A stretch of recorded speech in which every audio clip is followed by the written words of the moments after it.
ఇవన్నీ కూడా తెలంగాణ మీద ప్రకృతి దాడి. పక్క రాష్ట్రాలతో పాటు మన రాష్ట్రానికి కూడా విపత్తు వచ్చింది. అందుకే ప్రధానమంత్రికి నేను స్వయంగా లేఖ రాసిన, ఇది జాతీయ విపత్తుగా మీరు పరిగణించి తక్షణమే జాతీయ విపత్తుగా ప్రకటించండి. నేషనల్ కలామిటీ కింద మీరు గుర్తిస్తే నేషనల్ కలామిటీలో ఉండే నిధులను మనము అత్యధికంగా వినియోగించుకోవడానికి, నష్టపోయిన వాళ్ళను నష్టపరిహారం ఇచ్చి ఆదుకోవడానికి, కొట్టుకుపోయిన రోడ్లను కావచ్చు, రైల్వే లైన్లను కావచ్చు, ఇరిగేషన్ ప్రాజెక్టులు కావచ్చు, వీటన్నిటిని కూడా మనం తక్షణమే పునరుద్ధరించుకోవడానికి అవకాశం ఉంటుంది. కాబట్టి ప్రధానమంత్రి గారికి లేఖ రాస్తూ జాతీయ విపత్తును ప్రకటించండి అని చెప్పి రాష్ట్ర ప్రభుత్వం కేంద్ర ప్రభుత్వానికి విజ్ఞప్తి చేస్తుంది. అదేవిధంగా రోడ్స్ అండ్ బిల్డింగ్స్, ఎనర్జీ అంటే విద్యుత్ శాఖ, అదేవిధంగా వ్యవసాయం, పంటలు దాదాపుగా 4 నుంచి 5 లక్షల ఎకరాలలో పంట నష్టం జరిగింది.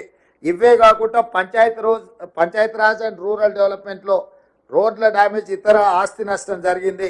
అదేవిధంగా పశు సంపద కూడా చనిపోవడం జరిగింది. మున్సిపల్ అడ్మినిస్ట్రేషన్లో అర్బన్ ఏరియాలో including Hyderabad and Khammam, other municipal corporations and whereas in municipalities also we have lost heavy, we have affected heavily.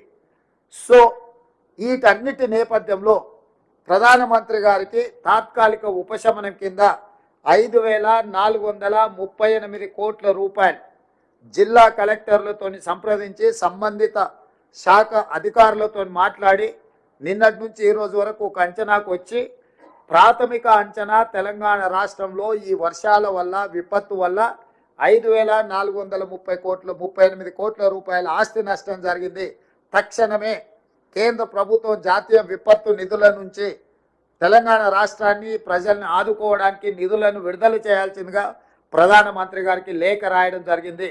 నేను ప్రధానమంత్రి గారికి విజ్ఞప్తి చేస్తున్న, ఈ విపత్కర సమయంలో కేంద్ర ప్రభుత్వం పెద్దన్న పాత్ర పోషించి తెలంగాణ రాష్ట్రాన్ని ఆదుకోవాలి. ఈ తెలంగాణ రాష్ట్రం యొక్క ప్రజల సమస్యల్ని పరిష్కరించడానికి మీరు ముందుకు రావాలి. నిధులే అడగడం లేదు, మీరు స్వయంగా తెలంగాణ రాష్ట్రంలో పర్యటన చేయండి. ముఖ్యంగా సూర్యాపేట, ఖమ్మము, ఈ వరంగల్లో, మహబూబాబాద్ కొన్ని ప్రాంతాలలో జరిగిన నష్టాన్ని మీరు స్వయంగా పరిశీలించడం ద్వారా ఇక్కడ ఉన్న నష్టాన్ని, ఇక్కడ ప్రజలకు వచ్చిన కష్టాన్ని మీరు అంచనా చేస్తే తెలంగాణకు రాష్ట్రానికి మేలు జరుగుతుంది, అత్యధికంగా నిధులు వస్తాయని భావిస్తూ ప్రధానమంత్రి గారిని తక్షణమే తెలంగాణ రాష్ట్ర పర్యటనకు రావాల్సిందిగా ముఖ్యమంత్రిగా నేను వారిని ఆహ్వానిస్తున్నాను.